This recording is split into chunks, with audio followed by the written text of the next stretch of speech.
Hi, welcome back to our YouTube channel बुल अर्नर पर आप सभी का स्वागत है।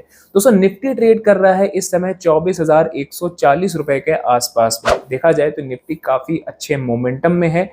अच्छी खासी बाइंग निफ्टी में देखने को मिली है। एक अच्छा ब्रेकआउट भी देखने को मिला है। वीकली कैंडल भी निफ्टी की पॉजिटिव नजर आ रही है। बट इसका ये मतलब नहीं है कि हम आंखें बंद करके ये मान लें कि निफ्टी बस अब यहाँ से बहुत बड़ा मूवमेंट देगा। दोस्तों इसकी कुछ एनालिसिस है जो हम आगे स्क्रीन पर करेंगे और समझेंगे कि निफ्टी को अगला रेजिस्टेंस कहाँ मिलेगा और अगर निफ्टी कुछ करेक्ट करता है तो किस लेवल तक निफ्टी आ सकता है। इसकी पूरी एनालिसिस हम आगे स्क्रीन पर करने वाले हैं। इसके साथ दोस्तों मैं एक स्टॉक है उसकी भी एनालिसिस करूंगा स्क्रीन पर जो आपके लिए काफी इंफॉर्मेटिव रहेगा। सो अब बगैर किसी देरी के हम स्क्रीन पर चलते हैं और समझते हैं। दोस्तों यहाँ पर आप देख सकते हैं ये रहा निफ्टी का चार्ट जहां पर आप देखेंगे निफ्टी अभी जो ट्रेड कर रही है वो कर रही है 24,141.95 पे। ये वीकली कैंडल स्टिक यहाँ पर लगी हुई है। वीकली टाइम फ्रेम है यहाँ पर जहां पर आप देख सकते हैं कि एक अच्छा खासा हमको इसका ब्रेकआउट देखने को मिला जिसमें प्राइस इसके अंदर बहुत वक्त से एक्यूमुलेशन कर रहा था। एक तरीके से वॉलेटाइल था इस लेवल के अंदर। बट अभी प्राइस में फ्रेश ब्रेकआउट देखने को मिल गया हमें। एक रीटेस्ट जो था वो निफ्टी का काफी जबरदस्त यहाँ पर रीटेस्ट हुआ। उसके बाद निफ्टी में हमको ऊपर का मूवमेंट देखने को मिला। लास्ट टाइम जो रेड कैंडल थी उसको भी निफ्टी ने यहाँ पर ओवरकम करने की कोशिश की बट कर नहीं पाया। तो अभी जो हमारा लेटेस्ट यहाँ पर रेजिस्टेंस बनेगा वो सबसे पहले ये रेड कैंडल जो है इसका जो हाई है हमारा, ये है हमारी कैंडल फ्राइडे 28 जून की जो कैंडल है। इसका हाई जो है 24,174 पे है। इसका हाई निकालना मस्ट होगा प्राइस के लिए। अगर इसका हाई निकालता है तो कहीं ना कहीं हमको जो ऊपर का लेवल है 24,500 का लेवल वो हमें देखने को मिल सकता है आगे आने वाले समय में। तो 24,500 का लेवल भी काफ़ी ज़बरदस्त लेवल है और ये एक तरीके से राउंड लेवल भी है जहाँ पर अच्छी खासी सेलिंग होती है, जहाँ पर ऑप्शन सेलर बैठे होते हैं यहाँ पर कॉल राइट करने के लिए। तो हमारे लिए जो अगला रेजिस्टेंस बनेगा सबसे पहले याद रख लेना कि ये जो फ्राइडे की कैंडल है रेड वाली, इसको निकालना ज़रूरी है। अगर प्राइस इसको निकालता है तो कहीं ना कहीं 24,500 के आसपास तक प्राइस एक बार मूव कर सकता है। वहां से हमको एक बार करेक्शन देखने को मिल सकता है। करेक्शन भी हमारा यहाँ तक या फिर इस लेवल तक, ये जो ट्रेंड लाइन गई है इस लेवल तक एक करेक्शन हमको देखने को मिल सकता है। तो एक बार प्राइस फिर से टेस्ट करने के लिए नीचे आ सकता है। निफ्टी पे डेली कैंडल स्ट्रांग है, अच्छी कैंडल बनी हुई है। यहाँ पर देखेंगे आप तो यहाँ पर हमको अभी एक चीज़ देखने को मिल रहा है कि ये जो प्रीवियस हाई था यहाँ पर हमको यहाँ पर सेलिंग देखने को मिल रही है, ठीक है ना। बट एक एम पैटर्न भी है। अगर निफ्टी इसको एम पैटर्न को फॉर्म करता है, कुछ इस तरीके से टेस्ट करता है और फिर नीचे आता है तो हमको एक अच्छा यहाँ पर करेक्शन देखने को मिल सकता है। ये करेक्शन कहाँ तक होगा? ये करेक्शन हमारा आ सकता है लगभग 23,700 रुपये तक का ये करेक्शन हमें देखने को मिल सकता है। मतलब ओवरऑल हमको ये 500 पॉइंट तक का करेक्शन देखने को मिल सकता है अगर ये एम पैटर्न को फॉर्म कर देता है। तो निफ्टी में देखा जाए ये काफ़ी सही है। अच्छा दोस्तों एक और चीज़ है, लोग ट्रेड करते हैं यहाँ पर, काफ़ी ज़्यादा कंप्लेंट होता है कि ब्रोकरेज बहुत लग जाता है उनका या फिर किस डीमैट अकाउंट में वो ट्रेड करें। बहुत सारे डीमैट यहाँ पर है। अगर मैं अपने पर्सनली बताऊँ तो मुझे जो अच्छा लगता है वो है एम स्टॉक, जहाँ पर मैं ट्रेड करता हूँ। जहाँ पर हमें क्या होता है कि हम सिर्फ एक बार वन टाइम यहाँ पर पेमेंट करते हैं जिसकी वजह से हमारा जो ट्रेड है वो डिलीवरी में बिल्कुल ₹0 हो जाता है। इंट्राडे जैसे कि हमने निफ्टी में बताया, निफ्टी में हम ट्रेड करते हैं यहाँ पर, तो वहाँ पर भी हमारा ₹0 हो जाता है। ब्रोकरेज फ्यूचर एंड ऑप्शंस में हमें ₹1 नहीं देना होता, वो भी हमारा ज़ीरो होता है। करेंसी में भी हमारा जो है वो जो ₹20 पर लॉट लगते हैं वो भी हमारा ज़ीरो हो जाता है। इसके अलावा डायरेक्ट म्यूचुअल फंड्स में हमारा कोई कमीशन नहीं रहता है, यहाँ पर ₹0 रहता है।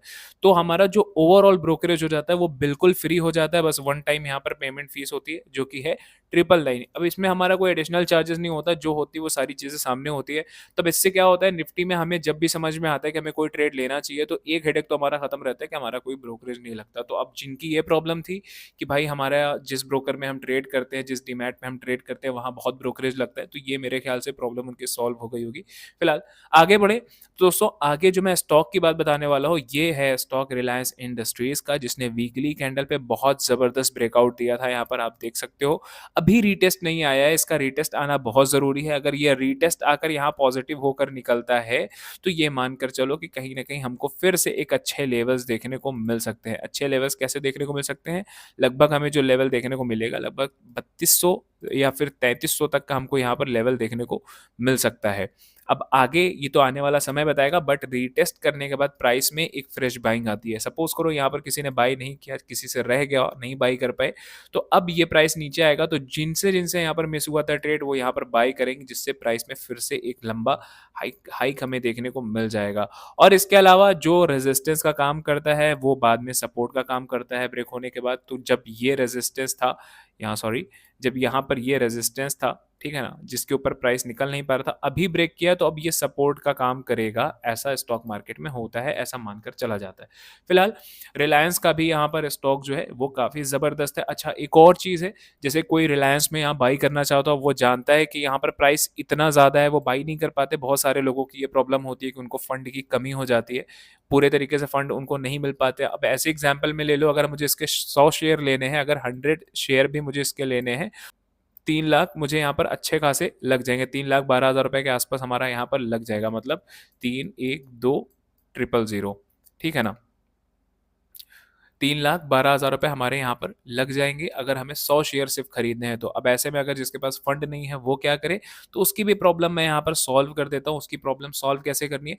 यहाँ पर आप देख सकते हो कि ये रहा, एम स्टॉक में क्या है ना कि यहाँ पर एक फैसिलिटी आपको मिल जाती है ई मार्जिन की, जहाँ पर क्या होता है, यहाँ पर आप आओगे, यहाँ आप देख सकते हो कि यहाँ पर क्या करता है ना कि you can place a trade in the delivery segment with margin requirement as low as 20% of the remaining being funded by your broker. मतलब अगर आपके पास 20% भी अमाउंट है, कैपिटल है, तो यहाँ पर जो ब्रोकर है, यहाँ पर जो एम स्टॉक है, वो आपको 80% तक का फंडिंग कर देता है, जिसकी वजह से आप उस सेगमेंट में, डिलीवरी सेगमेंट में जो भी स्टॉक खरीदना चाह रहे हो वो खरीद सकते हो। अब इसकी जो मार्जिन है, वो सबसे लोवेस्ट मार्जिन है, one of the lowest daily MTF interest rate है। इंटरेस्ट रेट सबसे कम है, 0.0192% है यहाँ पर इंटरेस्ट रेट। तो यहाँ पर कोई भी तरीके का ब्याज देखोगे तो सबसे कम ब्याज यहाँ पर लगता है, 6.99% का एमटीएफ ई मार्जिन में।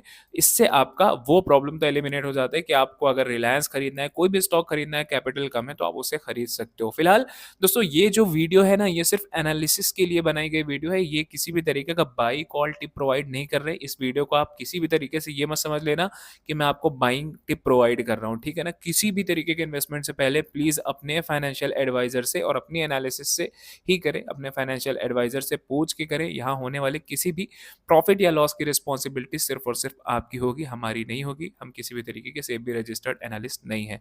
फिलहाल वीडियो में सिर्फ इतना ही। यहाँ पर जो भी आपकी प्रॉब्लम्स थी वो मैंने सॉल्व कर दी है। इसके अलावा निफ्टी में आगे का जो हमारा टारगेट बन के आ रहा है, वो आ रहा है 24,500 का, ठीक। और अगर रिलायंस की बात करें तो रिलायंस में भी हमको यहाँ पर अच्छी और स्ट्रॉन्ग कैंडल देखने को मिल रही है। रीटेस्ट की जरूरत है, प्राइस इसके बाद 3300 तक भी जा सकता है। और दोस्तों, एक काम करता हूँ, मैं इसका लिंक डिस्क्रिप्शन बॉक्स में डाल देता हूँ एम स्टॉक का। तो अगर आपको यहाँ पर अकाउंट खोलना होगा, आप अपना अकाउंट यहाँ पर खोल सकते हो, जिससे आपको कोई भी ब्रोकरेज यहाँ पर नहीं लगने वाला, ठीक। वीडियो पसंद आए, वीडियो को लाइक शेयर कमेंट करना मत भूलिएगा। मिलते हैं नेक्स्ट वीडियो में, तब तक के लिए गुड बाय, टेक केयर, जय Hind. Investments in securities markets are subject to market risks. Read all the related documents carefully before investing.